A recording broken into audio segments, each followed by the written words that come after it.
আসসালামু আলাইকুম রহমতুল্লাহি ওবরাকাতু।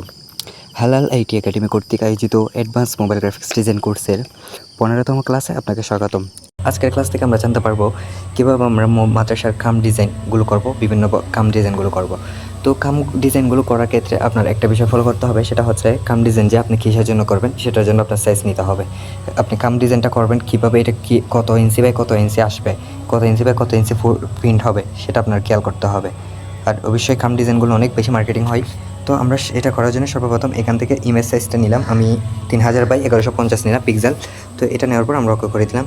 তারপর আমরা একটা শেপ নেব, আজকে ডিজাইনটা একদম শর্টকাটে করে চেষ্টা করব। তো এখান থেকে এভাবে শেপ নেওয়ার পর ওকে দিব, ওকে দেওয়ার পর এটাকে ঘোরানোর পর কেন ঘোরাবো দেখেন, এখানে এটা ঘোরানোর পর দাঁড়ান আমি একটু চিকন করি এই ফোকাসটা। এখন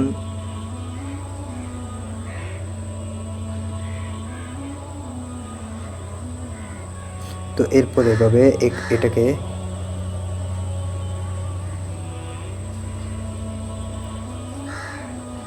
তো আমরা এটাকে এভাবে বানালাম। একটু কালার সোজাসুজি হবে না, বাট একটু একটু বাঁকা হতে পারে, তো এটা দেখবেন আশা করি। তারপর এটাকে আমরা কি করব, একটা টেক্সচার দেব। আমরা এখানে যে টেক্সচারটা দিব সেই টেক্সচারটা আমরা এখানে ইউজ করব। আমি একটা অ্যালবামের মধ্যে এই টেক্সচারটা রেখেছি, এখান থেকে আমি টেক্সচারটা নিয়ে আসি এখানে ইউজ করব। তো এখান থেকে এই টেক্সচারটা এখান থেকে ইউজ করব। তো এটা এখান থেকে এনে ভ্যালিড দিয়ে এটাকে আমাদের মতো করে কাস্টমাইজ করে নেব। তো এরপরে কি করব, আমরা ওকে দিয়ে আরেকটা গোল শেপ নেব। গোল শেপ নেওয়ার পর তো এখান থেকে এই গোল শেপটাকে এভাবে কাস্টমাইজ করে বসাবো। বসানোর পর এই দুইটাকে আমরা এক করব।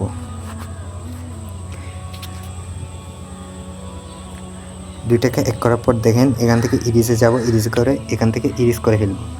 এখান থেকে আমরা একটা কালার ইরিজ করে ফেলছি। তো একটা কালার যখন ইরিজ করে ফেলছি আমাদের বর্তমান কাজটা দেখা যাচ্ছে। তারপর আমরা আরেকটা গোল শেপ নেব। আমি এটাকে একটু চিকন করতেছি, ছোটো করছি, কারণ এই ডিজাইনটা ব্যাকগ্রাউন্ডে দেখতেছেন এটা একটু বড় হয়েছে। বড় হওয়ার কারণে এটাকে সুন্দরভাবে মেলানো যায়নি, তার কারণে এটাকে আমি একটু চিকন করতেছি।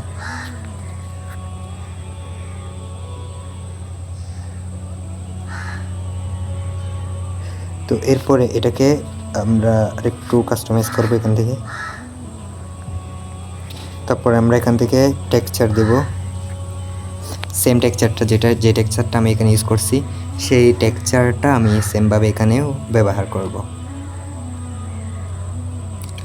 তারপর ওকে, এরপর এখান থেকে আমি যেখানে যতটুকু ইউজ করতে চাচ্ছি ততটুকু সিলেক্ট করে ওকে এখান থেকে নেভিগেট দিয়ে ওকে করে দেব।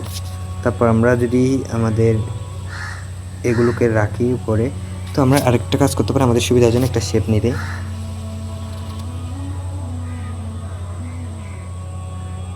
ওকে, শেপটাকে এভাবে দেখার পর আমরা এখান থেকে কালারটা চেঞ্জ করে দেব।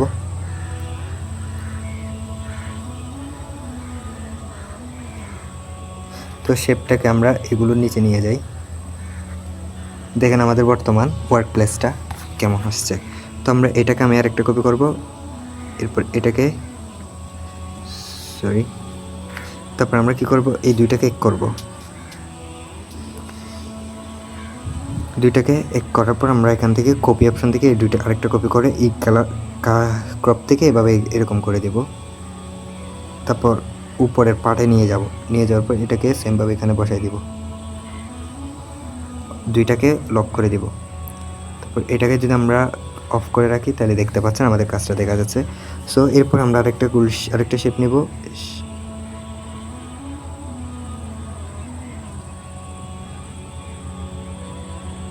শেপটাকে এভাবে দেওয়ার পর আমরা এখান থেকে একটা কালার দেব, আমরা এই কালারটা দিব। তারপর আমরা কি করব, আরেকটা শেপ নিয়ে এখানে ওকে করে এটাকে একটু ঘুরাই দিব।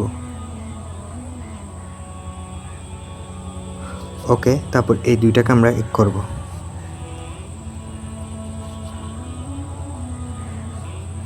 দুইটাকে এক করার পর ইরিস কালারে যাব, হুইট কালারটা ডিলিট করে দিলে হয়ে যাবে। সো এখন বর্তমানে আমাদের কাজটা দেখেন কত সৌন্দর্য আসছে।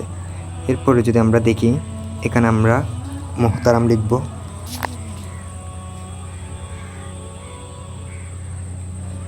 এইভাবে একটা কমা দিব। তারপর আমরা এই কালারটা ব্ল্যাক কালার সিলেক্ট করব। যে লেখাটা আমরা লিখছি সেটা ব্ল্যাক কালার দিয়ে এখান থেকে একটা ফন্ট ইউজ করব এখানে।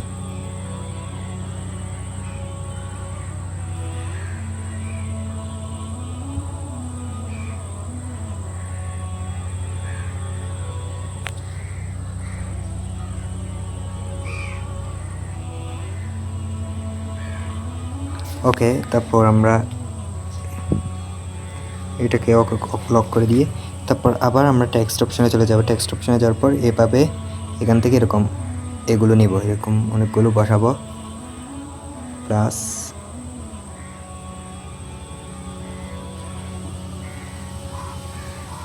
তো আমি নিলাম আমার মতো করে। তারপর এগুলোকে হোয়াইট কালার থেকে ব্ল্যাক কালার সিলেক্ট করে দিব। তারপর একটু ছোটো করে দিব। ওকে, তারপর আরেকটা কপি করে নিচের পার্ট এটাকে বসাই দিব। তারপর ওকে, এখন দেখেন আমাদের বর্তমান কাজটা।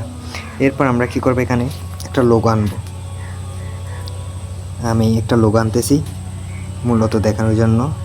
আমি প্লিজ, হ্যাঁ, এই লোগোটা আমি এখানে আনতেছি। ওকে,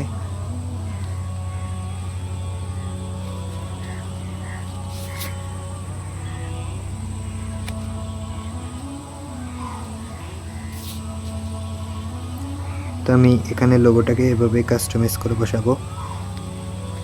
তো এটা বসার পর এখানে একটা আরবি ক্যালিগ্রাফি নাম আনবো, মাদ্রাসার নাম।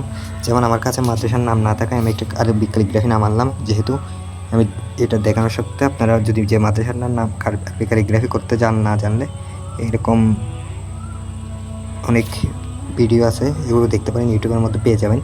আরবি মাদ্রাসার ক্যালিগ্রাফি নাম লিখলে পেয়ে যাবেন। তো এগুলো এটা দেওয়ার পর আমরা লক করে দিব। তো আমরা এখানে যে মাদ্রাসাটার নাম লিখছি, তো আমি এখানে লিখছি দারুল কোরআন।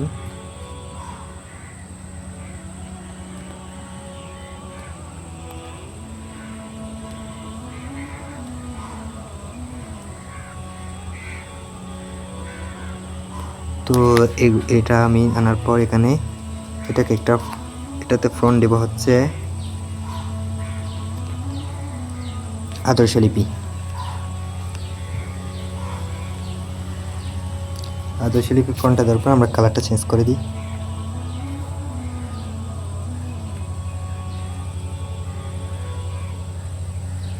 আচ্ছা, আমরা মাদ্রাসার লোগোটাকে একটু ওই পাশে নিয়ে যাই।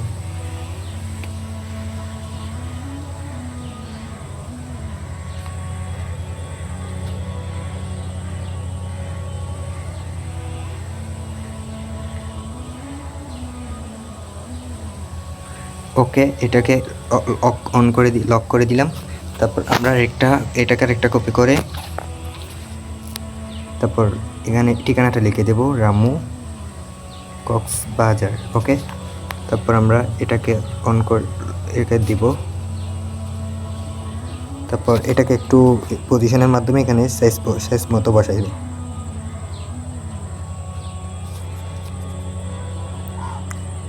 তো দেখেন আমরা একদম 8 মিনিটে ডিজাইনটা করে ফেলছি। তো আপনারা দেখতে পাচ্ছেন আমাদের ডিজাইনটা আমাদের সামনে চলে আসছে। তো এইভাবে আপনারা ডিজাইন করবেন। এখন আপনারা বলতে পারেন, ভাই এটা তো ডিজাইন করলাম, এর পাশে যে পার্টগুলো থাকে এগুলো কীভাবে করব। আপনারা এই ডিজাইনটা যদি প্রিন্ট করেন, যে দোকানে প্রিন্ট করবেন সেই দোকানে আপনারা বলবেন যে ভাই এই ডিজাইনটা আমি এইভাবে প্রিন্ট করব। এটা হচ্ছে ফার্স্ট পার্ট। সেকেন্ড পার্ট আপনারা চাইলে ডিজাইন করতে পারেন। সেকেন্ড পার্টটা একদম ইজিলি করা যাবে, এখানে কিচ্ছু দিতে হবে না। যদি চাইলে মাদ্রাসার কয়েকটা পিক দিবেন বা মাদ্রাসার লোগো টোগো দিয়ে যা আছে তা এইগুলো দিয়ে ব্যাক পার্টটা ডিজাইন করে আপনাদের মতো করে ডিজাইন করে নেবেন। তো এরপরে আপনারা চাইলে এগুলো প্রিন্ট করে বাইর করে আপনাদের চাইলে প্রিন্ট করতে পারেন, আর এখান থেকে আপনারা ইনকাম করতে পারবেন। এগুলো প্রায় অনেক টাকা, এখান থেকে আপনারা চাই প্রায় 1000+ টাকা চার্জ দিতে পারেন এগুলো। তো এখানে সেভ করার জন্য আপনারা আলট্রা সিলেক্ট করে সেভ করবেন। তো আমাদের আজকের ক্লাসটা এতটুকু, জাস্ট দেখা হচ্ছে আগামী ক্লাসে। সে পর্যন্ত ভালো থাকুন, সুস্থ থাকুন। আল্লাহ হাফেজ, আসসালামু আলাইকুম।